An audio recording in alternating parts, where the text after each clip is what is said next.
छत्रपती संभाजीराजे यांनी विशाळगडाचं अतिक्रमण हटवण्याबद्दल थेट या सरकारला इशारा केलेला आहे, ते आपण पुढील बघा.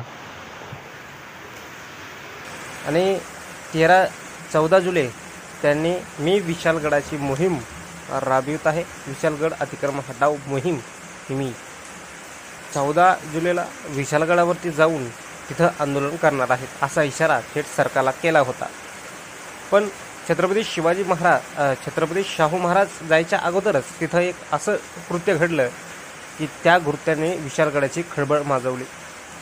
तिथं घडलं काय की ज्या काही संघटना होत्या, हिंदुत्वादी संघटना, बजरंग दल असेल, आणखी काही संघटना होत्या, या संघटनाने तिथं स्थानिक असणारे जे काही अतिक्रमण स्थानिक असणारे लोक आहेत त्यांच्यावर दगडफेक केला. नव्या तर त्यांच्या हॉटेलही जाळल्या.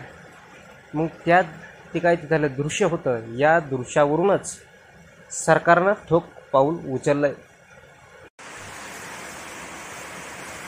विशाळगड तोडफोड प्रकरणी माजी खासदार संभाजीराजे छत्रपती यांच्यावर कोल्हापूर पोलिसांनी गुन्हा दाखल केला आहे. यांच्यासह 500 शिवभक्तांवर देखील पोलिसांनी कारवाई केली आहे असून त्यांची धरपकड सुरू आहे.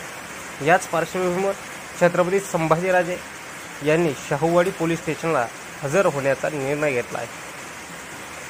विशाळगडावरील अतिक्रमण हटवण्यासाठी गेलेल्या शिवभक्तांचा आंदोलनाला हिंसक वळण लागल्याने तिथे दगडफेक झाली, जाळपोळ झाला, फोडाफोडीचं घटना रविवारी झाली. या पार्श्वभूमीवर गडाच्या परिसरात आणि कोल्हापूरच्या तणावाचे वातावरण निर्माण झाले. सोमवारपासून अतिक्रमण हटाव मोहीम सुरू करण्याचे आश्वासन सरकारने दिल्यानंतर आंदोलन मागे घेण्यात आले. दरम्यान माजी खासदार संभाजीराजे यांच्या नेतृत्वाखाली राज्यभरातील 5 ते 6 हजार शिवभक्त विशाळगडावर पोहोचले. आंदोलनाला धार चढली. पोलिसांनी संभाजीराजेसहित सुमारे 500 शिवभक्तांवर गुन्हे नोंदले आहेत. काल विशाळगड तिथे झालेल्या प्रकरणानंतर पोलिसांनी शिवभक्तांची धरपकड सुरू केलेली आहे. काही शिवभक्तांवर गुन्हे नोंद करण्यात आलेले आहे. प्रशासन स्वतःच्या चुकीवर पडदा टाकण्यासाठी व स्वतःचा बेबाबदारपणा